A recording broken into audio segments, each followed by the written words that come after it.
कहानी की शुरुआत होती है वियतनाम के एक बहुत ही सुनसान और डरावने गांव से। यहाँ हम देखते हैं कि अनु नाम की एक मॉर्टिशियन एक डेड बॉडी को ठिकाने लगाने का काम कर रही है। अनु के ऊपर जुए का बहुत बड़ा कर्जा था और उसे पैसों की सख्त जरूरत थी। तभी उसकी नजर उस मुर्दे के हाथ में पहनी एक बहुत ही महंगी घड़ी पर पड़ती है। उसके मन में लालच आ जाता है और वो डिसाइड करती है कि इसे चुरा लेगी। लेकिन जैसे ही वो उस घड़ी को निकालने के लिए अपना हाथ आगे बढ़ाती है, तभी अचानक मुर्दे के चेहरे पर रखा सफेद कपड़ा हवा में उड़ जाता है और वो क्या देखती है, उस मुर्दे की आंखें पूरी तरह से खुली हुई थीं और वो बिना पलक झपकाए सीधे अनु को ही घूर रहा था। डर के मारे अनु की तो जैसे जान ही निकल जाती है। वो कांपते हाथों से उस मुर्दे की आंखें बंद करने का ट्राई करती है ताकि उसे शांति मिल सके, मगर यहाँ एक प्रॉब्लम थी। कुछ बहुत ही भयानक होने वाला था। उधर दूसरी तरफ हम देखते हैं कि अनु का पति, जिसे सब गुआंग भाई बुलाते हैं, वो अपनी पुश्तैनी जमीन बेचने का प्लान कर रहा है ताकि वो अपनी पत्नी का सारा कर्जा क्लियर कर सके। जो बायर जमीन खरीदने आया था, वो अपने साथ एक बहुत ही एक्सपीरियंस्ड फेंग शुई मास्टर को लेकर आता है।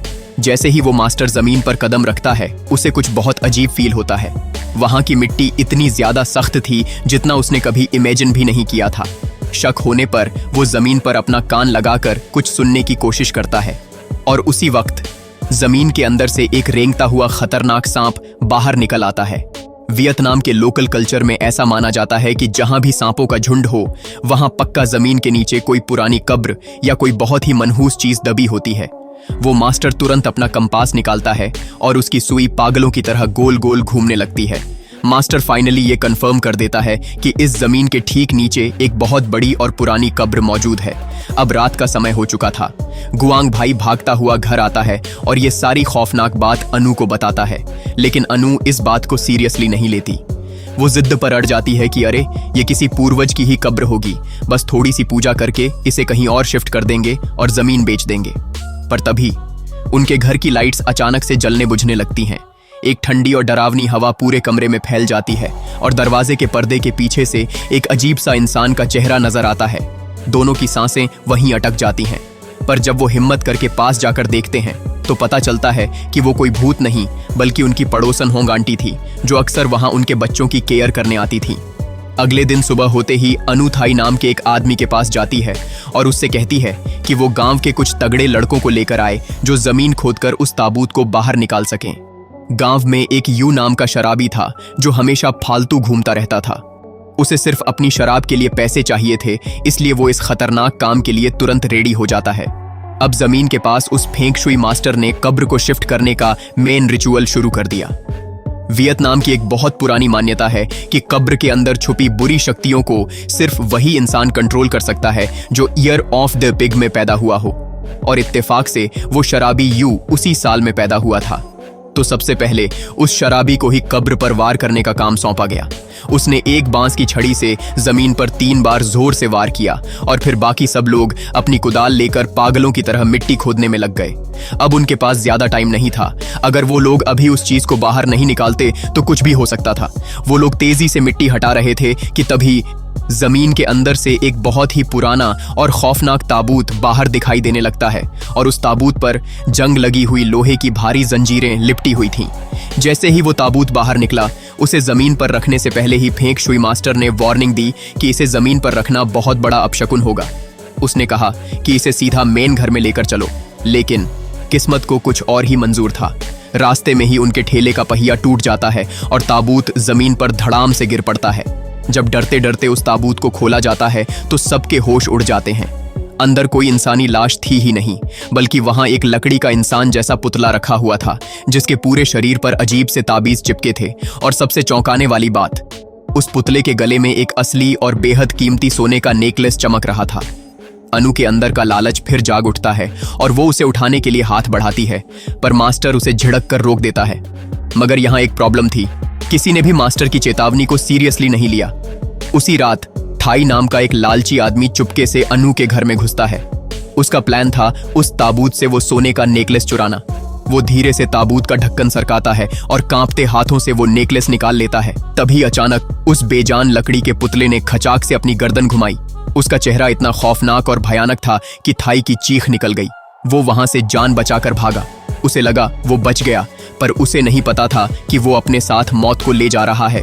नेकलेस लेकर वो सीधा कसीनो जाता है, पर वहां उसे दीवार के कोने में एक काली डरावनी परछाई खड़ी दिखती है। वो घबराकर वहां से निकलता है, पर वो परछाई उसका पीछा नहीं छोड़ती। भागते भागते थाई एक सस्पेंशन ब्रिज पर पहुंचता है। अब उसके पास छुपने का कोई रास्ता नहीं था। ब्रिज पागलों की तरह हिलने लगता है और अगले ही पल कोई अदृश्य शक्ति उसे हवा में उठाकर नीचे ठंडी बर्फ जैसी नदी में फेंक देती है। अगले दिन नदी किनारे थाई की लाश मिलती है। शराबी यू, जिसे पता था कि नेकलेस थाई के पास है, वो सीधा मुर्दा घर पहुंचता है और लाश की तलाशी लेकर नेकलेस निकाल लेता है। और उसी वक्त मुर्दा घर का तापमान एकदम से गिर जाता है। थाई की लाश की आंखें अचानक खुलती हैं और वो यू का हाथ कसकर पकड़ लेता है। उसके मुंह से काला खून उबलने लगता है। यू किसी तरह वहां से जान बचाकर भागता है और अपना डर भगाने के लिए ढेर सारी शराब पी लेता है।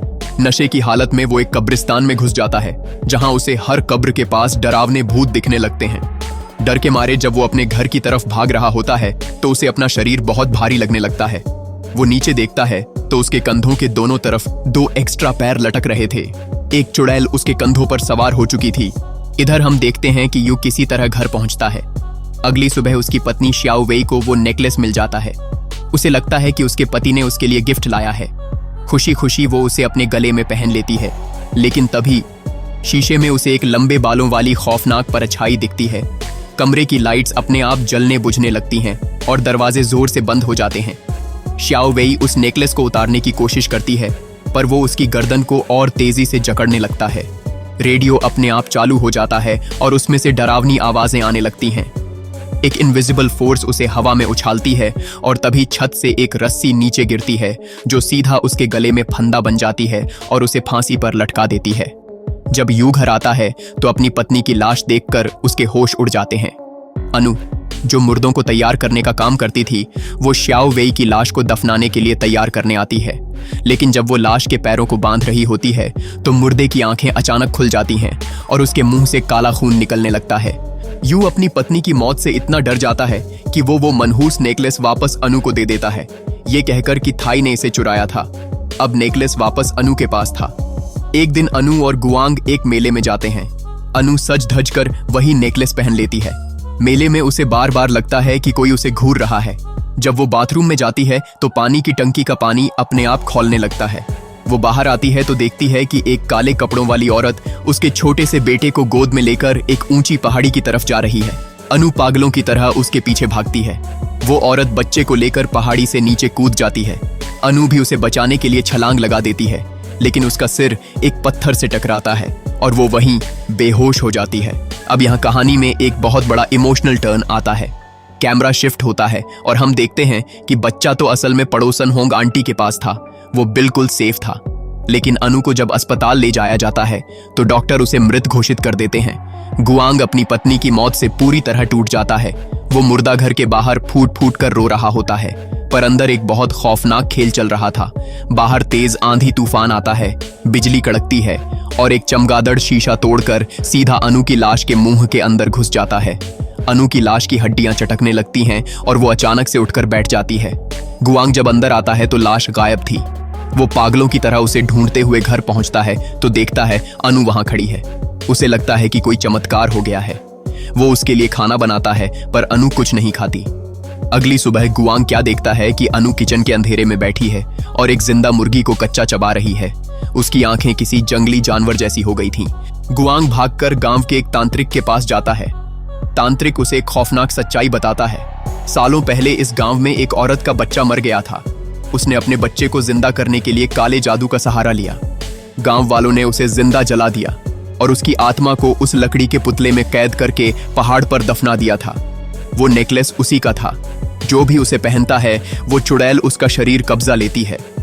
तांत्रिक कहता है कि तुम्हारी पत्नी अब इंसान नहीं रही, उसके पैर जमीन पर नहीं पड़ रहे होंगे। गुआंग को याद आता है कि अनु सच में हवा में चल रही थी। उस रात घर में अनु पूरी तरह से शैतान बन जाती है। वो गुआंग पर हमला करती है। गुआंग किसी तरह अपने बच्चे को लेकर भागता है। तांत्रिक बीच में आकर अनु को रोकने की कोशिश करता है, पर वो चुड़ैल तांत्रिक का सीना चीरकर उसे वहीं मार डालती है। अब गुआंग अपने ही घर में फंस चुका था। बाहर मूसलाधार बारिश हो रही थी। वो बच्चे को ऊपर छुपा देता है और खुद एक कुल्हाड़ी और जाल लेकर अनु का इंतजार करता है। जैसे ही अनु अंदर आती है, एक खौफनाक फाइट शुरू होती है। गुआंग उसे जाल में फंसाकर जलाने की कोशिश करता है, लेकिन तभी बारिश का पानी आग बुझा देता है।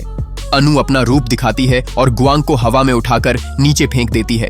गुआंग हार मानने वाला नहीं था। वो एक तार से अनु का गला घोंट देता है, पर चुड़ैल की ताकत के आगे वो टिक नहीं पाता। अनु उसे जान से मारने ही वाली होती है कि तभी एक ऐसा ट्विस्ट आता है जिसने सब कुछ बदल कर रख दिया। स्क्रीन पर होंग आंटी आती हैं। वो घर के अंदर का नजारा देखकर चीख पड़ती हैं। वहां कोई चुड़ैल नहीं थी, कोई अनु नहीं थी। असल में गुआंग घर के आंगन में खुद अपने ही गले में फांसी का फंदा डाल रहा था। ये सब क्या था? अब जाकर फिल्म की असली सच्चाई सामने आती है। ये कोई भूतों की कहानी नहीं थी। असल में जुआरी अनु नहीं, बल्कि गुआंग खुद था। उस पर इतना कर्जा हो गया था कि घर नीलाम हो गया। जब वो अपनी प्रेग्नेंट पत्नी अनु को लेकर शहर छोड़ रहा था तो उनका भयानक कार एक्सीडेंट हो गया था और अनु उसी वक्त मर गई थी। अपनी पत्नी और अजन्मे बच्चे की मौत का सदमा गुआंग बर्दाश्त नहीं कर पाया और उसका दिमागी संतुलन पूरी तरह से बिगड़ गया। उसने ही अपनी पत्नी की लाश कब्र से निकाली थी और उसे बिस्तर पर सुलाकर रखा था। ये सारे भूत, ये सारे मर्डर, ये सब गुआंग के दिमाग का हेलुसिनेशन था, जो उसकी अपनी गिल्ट और लालच की वजह से पैदा हुआ था। इंसान का लालच ही असल शैतान है, जो उसे पागलपन के अंधेरे में धकेल देता है। दोस्तों, ये एंडिंग सच में दिमाग हिला देने वाली थी।